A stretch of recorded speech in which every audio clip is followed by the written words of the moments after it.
Hey everyone, I hope you enjoyed this episode, and today it's brought to you by our friends at Wix. I don't write books to please my ego, to make people laugh or to entertain. I want to influence them. I want to get inside your skin, inside your brain, and alter how you look at the world. I think this change in your perspective and how you look and socialize and deal with people will radically alter so many aspects in your life. Hey everybody, welcome to Impact Theory. Our goal with this show and company is to introduce you to the people and ideas that will help you actually execute on your dreams. All right, today's guest is the legendary #1 New York Times best-selling author of a string of books on the nature of power itself. His writings have become an intellectual buffet for those seeking power and influence, as evidenced by the fact that his work has become an integral part of the very fabric of hip-hop culture. He's been referenced in songs by Jay-Z, Kanye West, and Drake, to name but a few, and Busta Rhymes used his lessons to resolve a tricky issue with problematic movie producers. Fidel Castro has even been reported to have read his book, and his most famous tome, The 48 Laws of Power, is both one of the most requested books in the American prison system and one of the most frequently banned, along with one of his other books, The 33 Strategies for War. This may seem an overreaction to what are ultimately just books, but in truth, every one of his 6 books are razor sharp and dripping with usable insights. They are dark and powerfully revealing works that look at some of the most often ignored and harder to look at parts of human nature. And that's exactly why they have transcended the status of mere books that you read and become among the rare pantheon of books that you study. For that very reason, his book Mastery is on my ultra short list of books that you must read. So please, help me in welcoming the best-selling author of The Laws of Human Nature, the godfather of power dynamics himself, Robert Greene. Robert, thank you so much for being here. Dude, I'm humbled. Writing your intro is about the easiest thing I'm ever going to do in my life. Cool. What you've written is so extraordinary, and as somebody who I had to toughen up. So that was my journey as an entrepreneur. So some people, I think, start too hard, don't have enough empathy, and they really have to find that and find their love for other humans. I led with that, but had to develop the resilience and the internal fortitude to see things through. So I love hip hop culture and the lack of anxiety that they talk about. Right. And I like that similar thing in your books where it really just delves into, this is sort of an objective look at human nature or power, and it's really pretty fascinating. Okay. So Thank the you. fact that you wrote a book about the laws of human nature is very intriguing. I could not wait to dive into this. And I want to start with, you take a default sort of negative view about our aggressions and things like that. What is your default stance on human nature? I admit that I have a negative bias, but I try and make my books as objective as possible. But I think that we consider ourselves human. Obviously, we're human beings, but I don't buy that definition. I think that we're actually animals, that we have an animal nature, and that we have to become human. And we become human by overcoming some of these deep-rooted animal forces within us. These forces within us that we can't control, such as the fact that we can't control our own emotions, our own anger, our own frustration, or we feel envy, or we're caught up in the emotions of other people. I call those forces, primal forces, human nature, and I have 18 of them. And they can create sort of negative patterns of behavior, the dark side of what we see in the news, etc. And we all have them ingrained in us because the way we evolved millions of years ago served a very definite purpose for our survival as a species. But the savannas of East Africa is not the offices in Silicon Valley or 21st century America. The world isn't the same. We are not built to adapt to this new technological environment we're in. We still have that lizard brain, those animal parts of our nature. So my book is designed to confront you with human nature so you can begin to overcome it. So for instance, law number 1 is about how we're basically irrational creatures. We think that we're rational, but really our emotions govern us. We feel something before we ever have an idea or think it. We have to become rational through this process that I lay out in my book. So I don't mean to say that we're negative, because humans are obviously incredible. Look at what we've created. It's outrageous if you think about who we were millions of years ago and where we are now. We're obviously capable of incredible achievements. We're also the most brilliant social animal on the planet. We're capable of cooperating and working on teams to a level that no other animal has ever reached. So there's obviously another side to the story. But to become greater, to become truly human, we have to overcome these forces that I lay out in the book. What are some of the other primitive forces that are driving us, especially ones that people might not be aware of? Well, I think we're kind of aware of it, but we don't see it in the same light. So for instance, we are built to constantly compare ourselves to other people. We're always thinking of what the other person has and how we are in relation to them. Are we getting as much attention as that other person? It started off when we were children. Are we getting more attention than our siblings from our parents? So we're continually comparing ourselves in rank, in power, in status to the people around us. And this is deep force within us, and it's constant every day, every moment. You don't realize it, but you're going through that. And social media, it completely exacerbates this tendency in human nature. And it's the source of envy, which I have a whole chapter on in my book. So that's one force that I talk about, and I try and show the roots of that, in our evolution. Another is the contagiousness of emotions, which is extremely powerful. We tend to think of ourselves as autonomous human beings, that we're independent, that I feel affection or anger or frustration on my own. We don't realize how deeply we are affected by the emotions of the people in a group.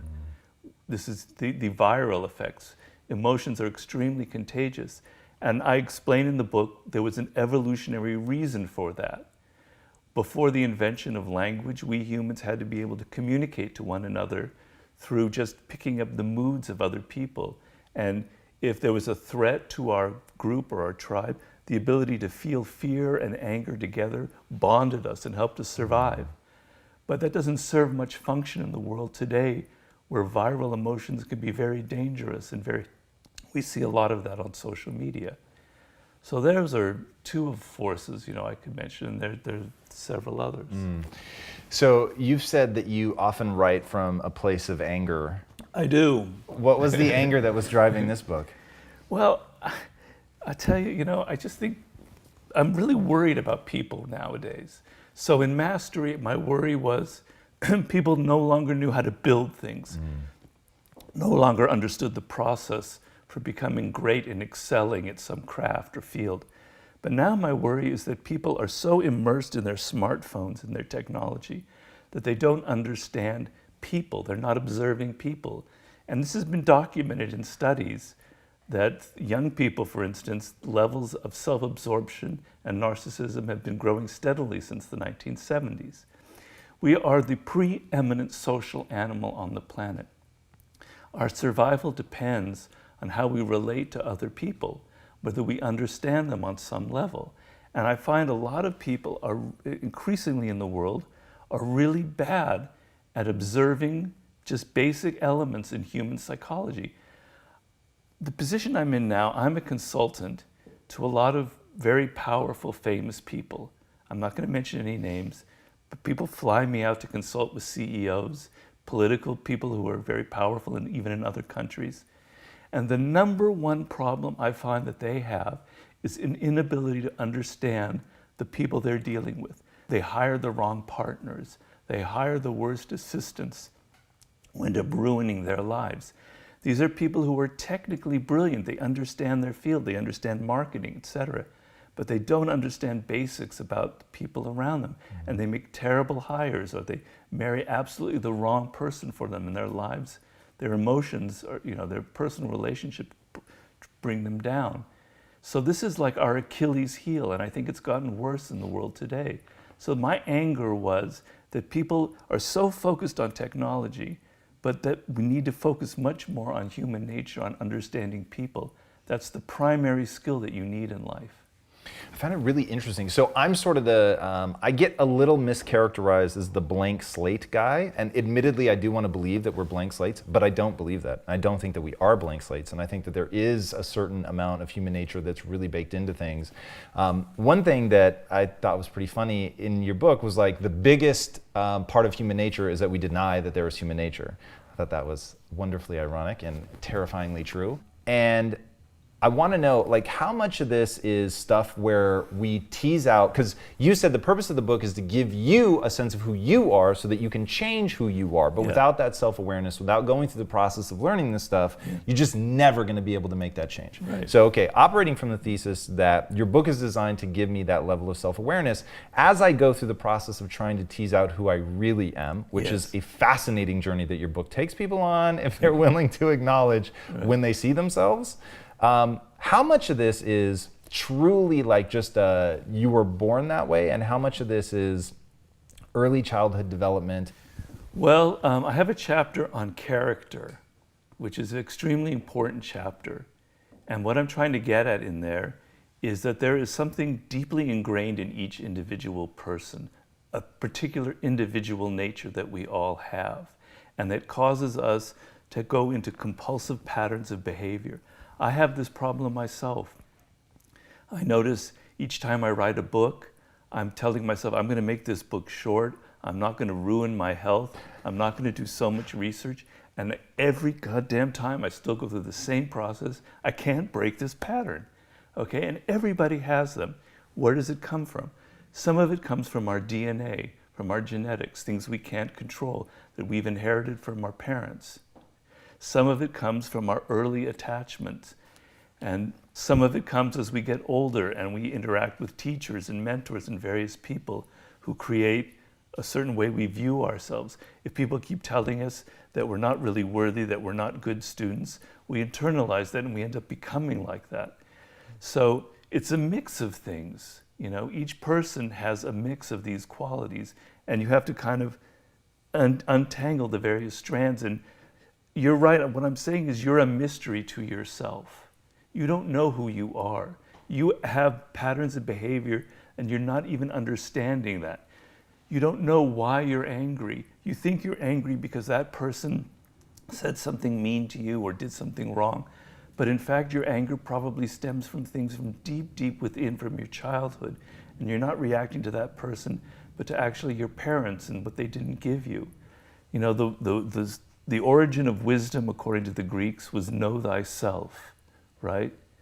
And I believe that very firmly, that knowledge about who you are is an end in itself and will help you in so many ways become that human being that I think we all have the potential to become. So talk to me about self-awareness and how it impacts biases. Well, you have to see, my books, I try to be as practical as possible. I don't want to get academic. I want you to be able to actually use this knowledge. So I'm a great believer in baby steps, in learning how to do things on a daily basis. So normally when we feel an emotion or we have an idea, we don't examine it. We just assume that's you know, it's just natural. We came up with that on our own. I want you every single day to be examining yourself and to look at yourself. Why do I have that idea? Why am I feeling this sudden emotion? And it's not easy. It can take time and it can take a degree of introspection that you're not comfortable with. But if you begin to look at yourself and question, why do I feel this way? And examine it and look at perhaps other sources of it, then you can begin this process of understanding, instead of just simply accepting that you feel or have this certain idea. So when I write the book on human nature, I admit that I have a negative bias towards human nature. I tend to see the dark side in people. I tend to see their manipulative side, what they're trying to hide. That was the source for the 48 Laws of Power. That was the anger I felt then, that people weren't being honest about how manipulative they can be. So I recognize that I have this bias. I recognize that that's who I am. Instead of thinking that, well, I'm just brilliant and my ideas are always correct, I question it, and I question, is my negative bias towards human nature, is that reality, or is it just me? And maybe it's just me because of the way my parents are. You know, my parents were kind of anxious and worried about a lot of things, and I internalized that, and maybe that gave me my negative view on people. So I question it, and I say, maybe it's not real. Maybe I need to read books that tell me the other side of the story. And there are plenty of books, you know, that say that humans are great. So question yourself. Stop assuming that everything you do is so brilliant and smart and right. And imagine that maybe your ideas don't come from yourself. Maybe you're feeling some political anger or whatever comes from the fact that you're just assuming it from other people. You're following things on Facebook and you're getting swept up in some viral emotion. You want to think that you're completely independent and autonomous, but maybe you're not as independent as you think. So how do you want people to use your book as a tool as they go through? What exercises do you want them to do? Because I think some of a lack of self-awareness is not just I don't want to do the work, the introspection. It's a not understanding the process of what introspection is. Well, some of it also is denial. Some of it also is a block that people have to look at themselves, because it is a little bit a confrontation with reality. But as far as the process is concerned, it's a daily thing. So first of all, the first and most important thing that you have to do is to come to admit, it's almost like an AA thing, that you have a problem. If you go through life thinking you don't have a problem, that you know who you are, that your relationships with people are fine, that everything is hunky-dory, then you're never going to be able to even begin to go into the process. So admit you have a problem. Admit you don't understand the people you deal with. Even your spouse or your children, they're mysteries to you. You don't really know what they're thinking. So admit that first. When you admit that, now you're motivated to try and learn. There are little steps you can take. I won't go through all of them. But the first thing is, if you take your wife or your husband, if you say to yourself, I don't really understand them. I think I do, but a lot of the times when you think you understand them, you're just simply projecting onto them your own emotions.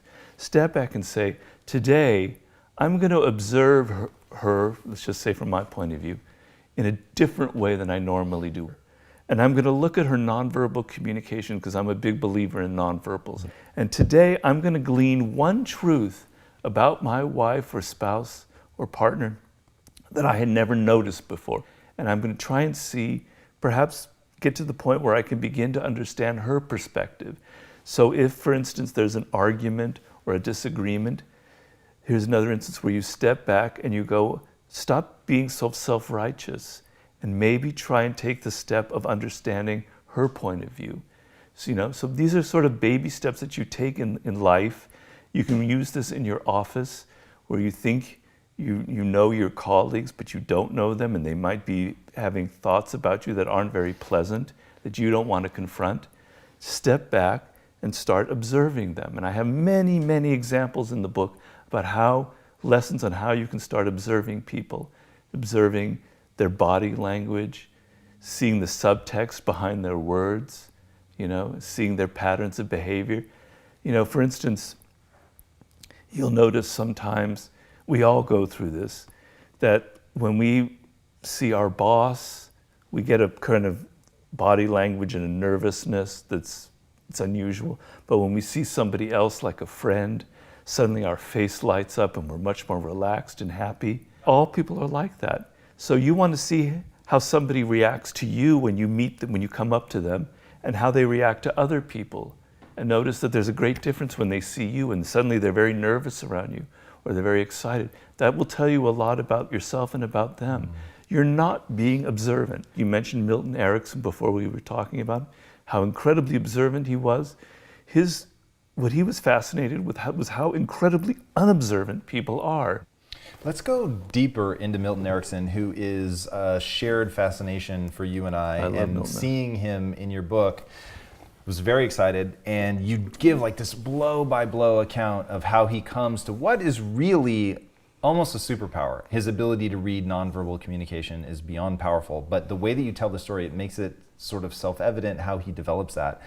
Walk us through what happened when he got struck with polio, how he leveraged that, what some of those realizations were, and then how we can all train ourselves.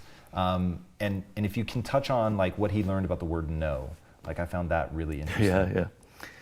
Well, Milton Erickson is an amazing figure. He's the person who created basically hypnotherapy and was the main inspiration behind NLP. And when he was about 18 years old, he suddenly got polio. And as his polio spread, his entire body was paralyzed. Even the only thing that wasn't was his eyeballs. He could move, he could look at people, he had some ability to see, move his eyes a little bit. And so I can imagine myself, I have a very active mind. Imagine you're paralyzed in bed, you can't read, you can't watch anything, no television, no entertainment. People can read you stories, basically. But how incredibly bored you'll become and how frustrating, and you can't do anything for yourself. You'd go crazy. So what Milton Erickson did as he was in that state and he was living in his house and people were visiting him, is he decided he would observe people on a much higher level. Now he couldn't say anything, he couldn't communicate because his mouth was paralyzed as well. So all he could do was observe and observe people closer and closer. And so he noticed that as he progressed in that, there's this second language that people speak, and this language is nonverbal. It is in gestures, it is in tone of voice, it is in just your body posture. And slowly, over months and years of being paralyzed in this position, he literally mastered this second language. He could tell from the way his sister moved her hair like that or moved her head that she was feeling some resentment towards her other sister. He noticed, as you said, that there were like 5 different forms of no, that someone could say no, I don't want that apple when they were offered to it, but they really meant, yeah, I really do want that apple. And so he noticed that there were all these different variations of no, depending on the tone of voice. He could hear people in another room talking about him, and through that, the tone of their voice, he could understand what they were really trying to say about him and the subtext behind the words that people have.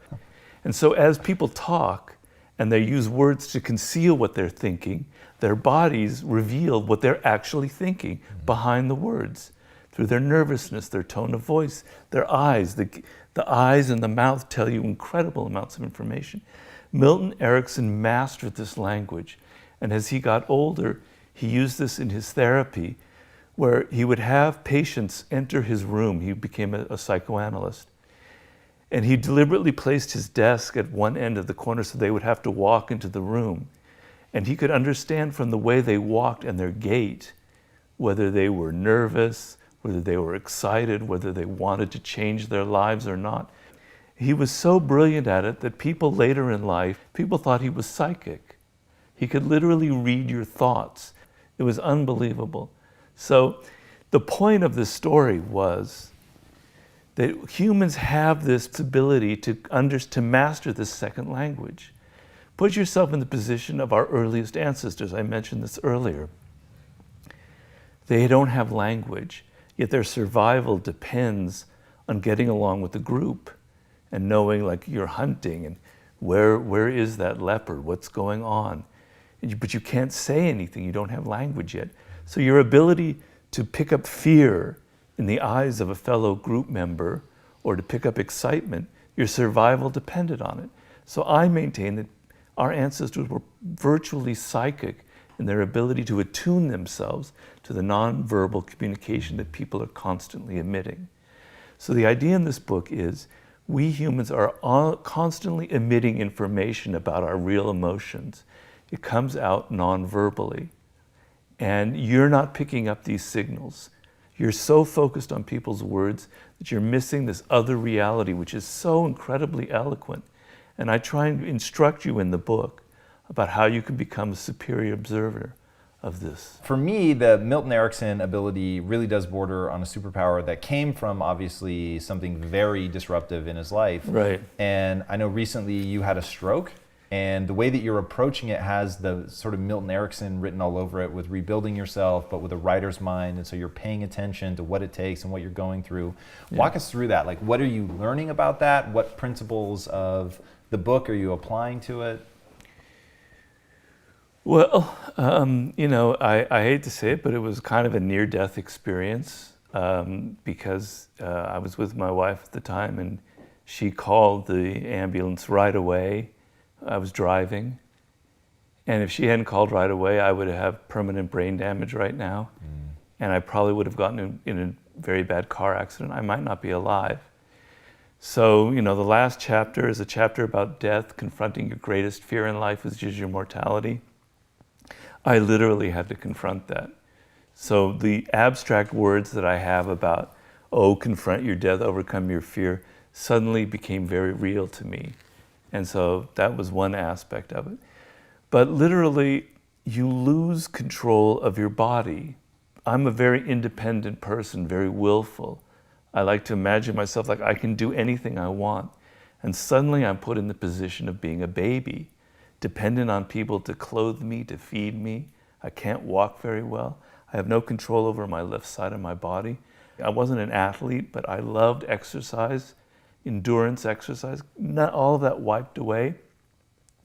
So what am I going to do? Am I going to start feeling sorry for myself? And so I applied one of the things in my book, which has to do with the last chapter about death, but it also permeates through the book, is just sort of accept things as they are. Stop judging. I had to accept that this is a fact of life, and how can I make it into something strong? How can I turn this into a positive? I have a chapter on your attitude in life, how you can change your circumstances by changing your attitude. Your attitude towards life will determine what you get.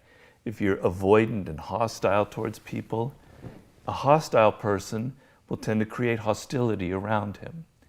So how can I alter my attitude? And it's a struggle every single day. I have to be incredibly patient, and I'm not a patient person. It takes me 10 minutes to put on a t-shirt to be able to get my left arm through that sleeve. Damn it, I'm not somebody who's patient. And I've had to develop patience. I've had to overcome all of these sort of negative qualities in myself. So if I talk in the book about overcoming your own nature, damn, man, that was fucking slammed into my face, right? I had to overcome my frustration, my lack of patience, my willfulness, the fact that I always have to do things myself, and then I had to confront the fact that I could easily have died, but I didn't. I'm alive, so I can learn from this. I'm learning a lot, and I'm going to rebuild my body. I'm going to rebuild it. I've come a long way, so like a month ago, I was pretty bad. I'm able to walk now fairly well. In 4 months from now, I'm going to be swimming again. In 6 months, I'm going to be jogging. I'm going to be back to where I was. Nothing will stop me. But I have to overcome all of my deficiencies and all of these weaknesses that I have built up over the years. Yeah, that is, needless to say, that's a long, difficult road.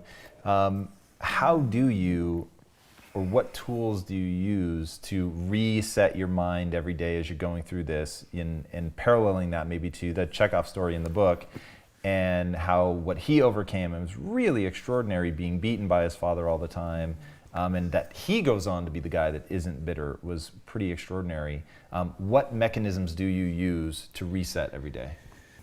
I meditate every morning. I've been doing that for several years, for 8 years now, religiously. And in those meditations, I confront myself. So I'm sitting there meditating, and my meditation is all about emptying the mind, but it's impossible to empty the mind. So as you're meditating, thoughts come to you, anxieties, worries, resentments. I've trained myself to question where they are. Each time I feel anger at my sibling or my mother or friend for saying something that I misinterpreted, I go, that's your ego speaking. These people weren't saying something that was personal. You just have your ego, which is always getting in your way. Question it. So question my impatience, my frustrations, etc. The meditation has really helped me. Then a friend of mine wrote saying about the stroke, well, look at it this way, that it's kind of an adventure, that you're having to experience things you've never experienced before. I go, wow. I think I'm so brilliant, but I'm not. Sometimes other people have the best ideas. I'm always stealing their ideas. That was a great idea. This is an adventure. This is something new. I'm having to learn it. It can be exciting. Although really I'm feeling kind of bitter and angry. I have to confront that and move past it. The Chekhov story is great because Chekhov was born in Russia, in the most miserable village in Russia, poverty-stricken, etc. Really cold, and streets weren't paved, and wild dogs ran through the streets, and you could fall into a pothole and drown. And his father beat him every morning, practically, and his siblings were a mess. And then suddenly, two of the brothers ran off to Moscow, and then the father decided to follow them. And the rest of the family basically abandoned Anton Chekhov at the age of 18 or 16 in this miserable little town, and he had to fend for himself. And he started becoming really bitter, like, why me? Why did I have this awful family, this horrible abusive father, this mother who won't stand up for herself, this drunken brother, why me? And he got angry, and then he suddenly got sick of this story in his mind, and he goes, maybe I need to look at this totally differently. I don't want to be like this the rest of my life. And so he decided that what he would do is he would try and understand his father instead of judging him. And he went through a process where my father was born a serf. We got freed later on, but he was basically a slave. His father beat him. He was never allowed to go into the kind of work that he wanted to. So no wonder he became an alcoholic who beat me. He can't help it. Instead of hating him, I'm going to love my father. I'm going to try and love him for this human being, for this fact of nature that can't help himself, but is my father for who he is. And in that moment, he had a total epiphany and transformation, that by getting rid of his negative emotions towards people, he was like free. He was liberated. And I've experienced this myself in my meditation. To go through just an hour or half an hour of freeing yourself from all your negative emotions about people, it's almost as if you're going to fly in the air. You feel so light, and suddenly you've gotten rid of all of your burdens and all the things that are weighing you down. Accepting people and loving them for who they are is an incredibly liberating thing. Now, you can't do that for everyone. Some people are so toxic and ugly that you're never going to reach a point where you're going to love them. But you can understand them. And in understanding them, you don't have to internalize the pain they inflict on you. He changed his attitude towards people and towards life, and it changed everything that came to him later on. He became a successful doctor and later a great writer. The brothers had the same reality, the same world that they were looking at, the same family. One looked at it through this prism of empathy and love. The other looked at it through resentment and bitterness. The one person, Chekhov, got famous and successful and a fulfilled life. The others just descended into suicide and alcoholism. So your attitude will mean what you get in life. You will sabotage yourself with your attitude. So if I got all bitter and railed against fate for making me who I am, for this stroke that ruined my life, that took away everything that I valued, I can't travel, I can't drive, I would become a different person. I would become somebody who limited my scope of activity. But by accepting it, by saying, I'm not going to let this happen, I'm going to accept it, I widen my scope of activity. I do things that I normally wouldn't do if I became all angry and avoidant and anxious. Amor fati. Yes, exactly. Tell people what that means. Well, it's a Latin expression that literally means love of fate. And it was created by the German philosopher Friedrich Nietzsche, who's one of my great icons in life, one of my favorite writers. And basically his idea was that we humans normally go through life kind of not accepting things. We want things to be different from the way they are. We want to have a better wife or husband.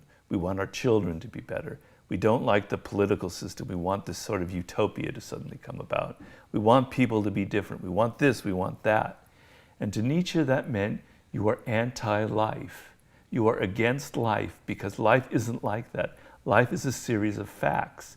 Life is what it is. We've evolved a certain way. Your reality is a certain way. It is what it is. And by pushing against it, you hate life. You want to love life. You want to love fate. And what fate means, things happen to you you can't control. You didn't control who your parents are. You didn't control what city you were born into, what school you went into. You didn't control whether you were born rich or poor, right? There's much you can't control. That's fate. Accept it for what it is. Stop whining and stop going, I want something else. Embrace your world, your life. Our fear of death is probably the greatest influence on our behavior throughout history. We're the only animal that's conscious of our mortality.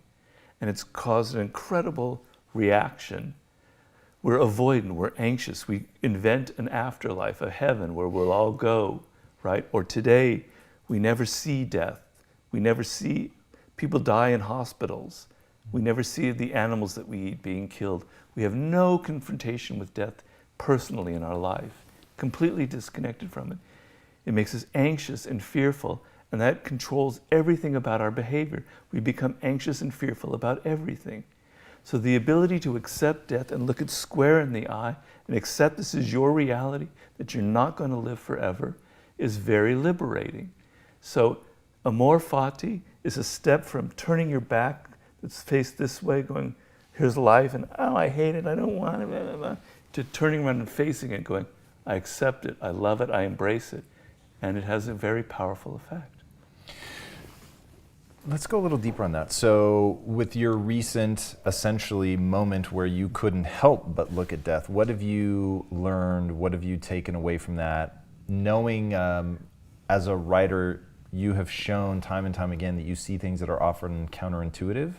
So what was it in that maybe that even surprised you? Well, the experience itself on a physical level was very weird, because I didn't experience the stroke as it was happening. It was almost an outer body thing. So my wife noticed I was acting very strangely. My whole body was weird and everything. And then I blanked out, and I was basically kind of in a coma, or not conscious, for about 10, 15 minutes. Oh. And then I was taken out of it at the hospital, and I kind of freaked out. Like, what's happening to me? Where am I? What happened to my body? So it was a kind of a weird out-of-body experience that I think I'm still kind of recovering from. The other thing was, I did a book with 50 Cent called The 50th Law, and I hung out with 50 for several months. He's a great guy. We're still friends. 50 had an even worse near-death experience than I was. He was shot 9 times, very close range. Bullet went through his jaw. He came this close to dying.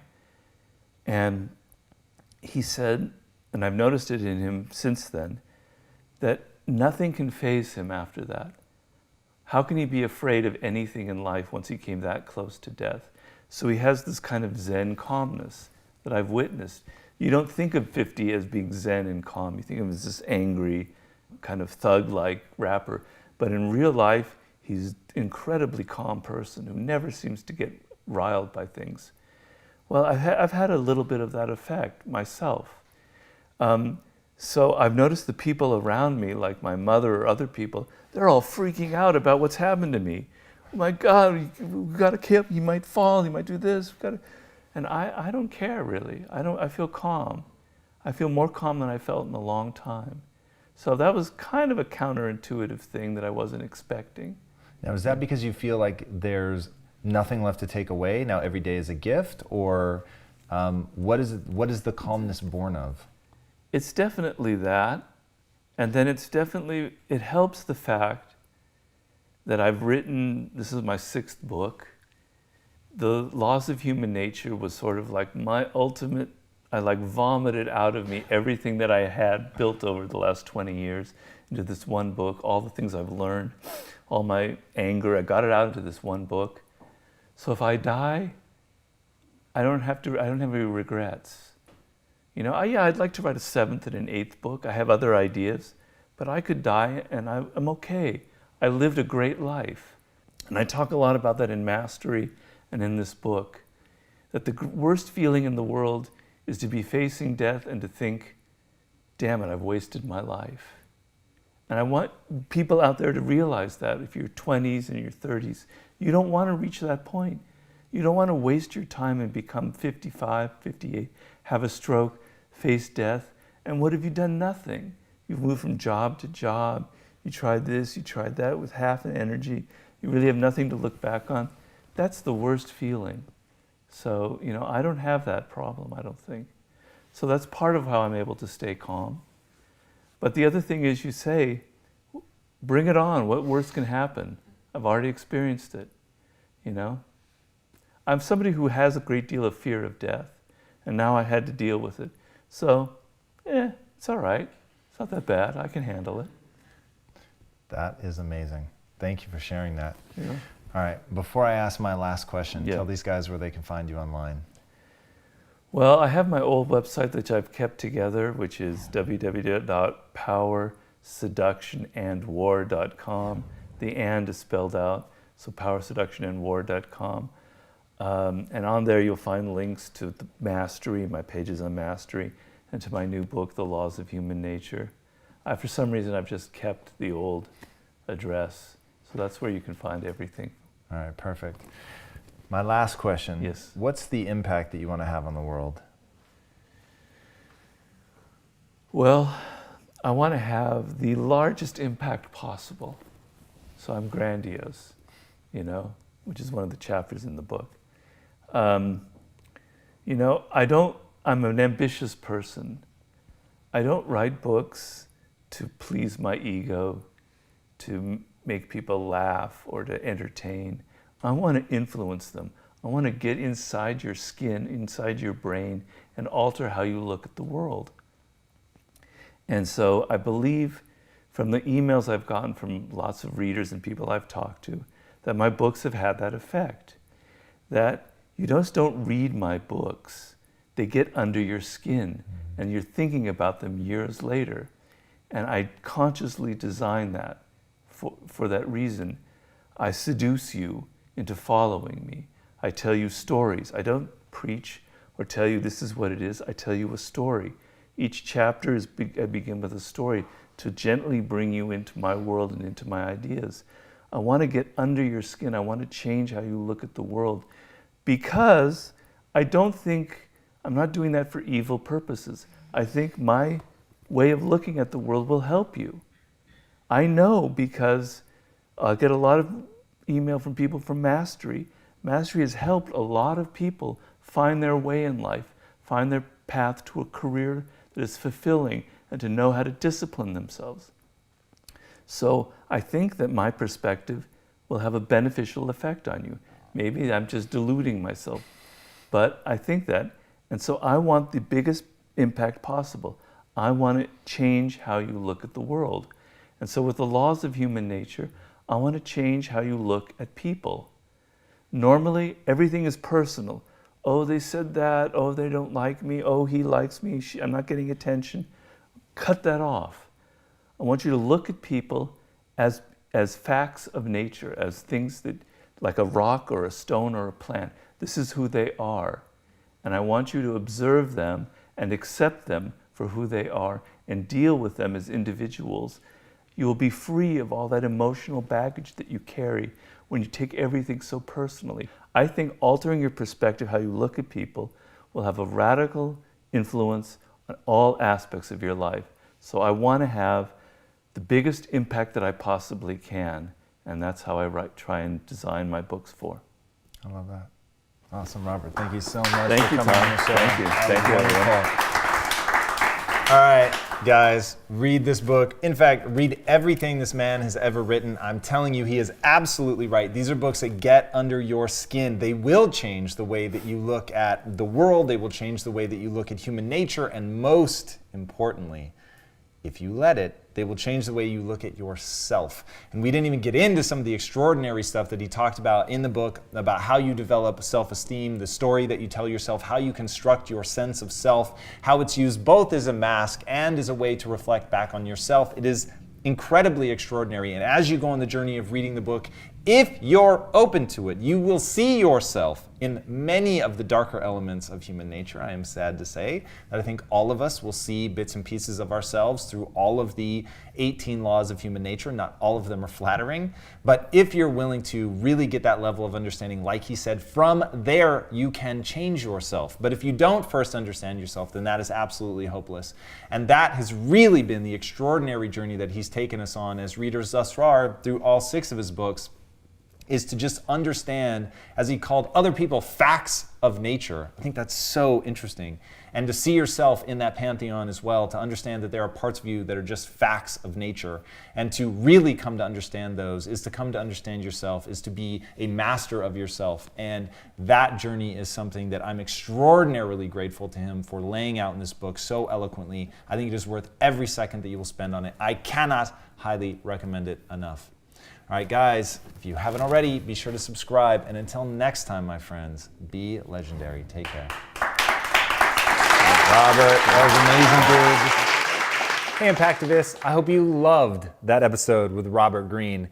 And now I want to take a moment to share with you about our friends at Wix. It is no secret, Wix is an awesome website building platform that lets you create your own amazing site with ease. With 2019 right around the corner, you may be looking to find a more fulfilling job, start your own business, create a blog, YouTube channel, whatever, or even put a portfolio of work together.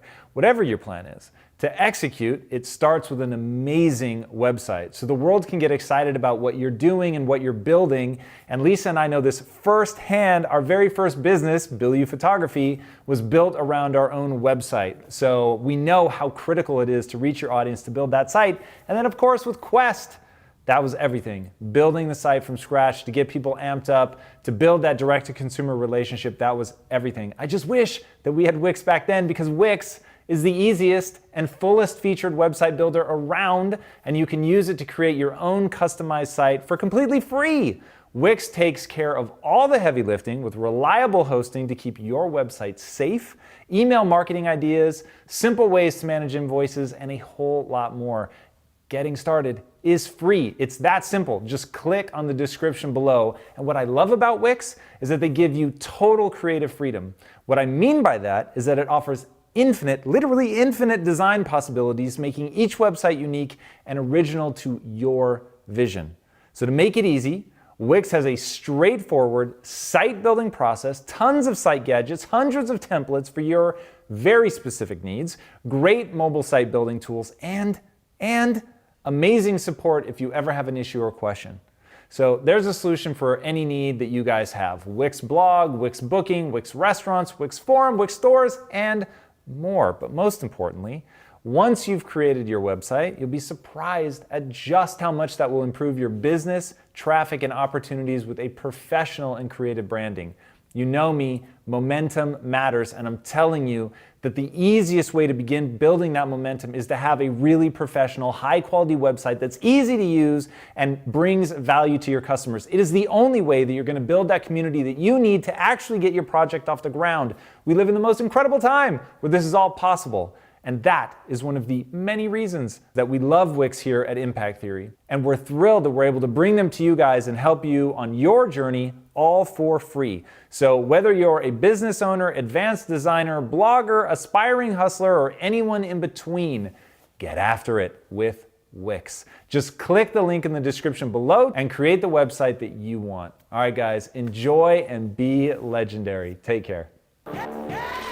Hey everybody, thank you so much for watching and being a part of this community. If you haven't already, be sure to subscribe. You're going to get weekly videos on building a growth mindset, cultivating grit, and unlocking your full potential.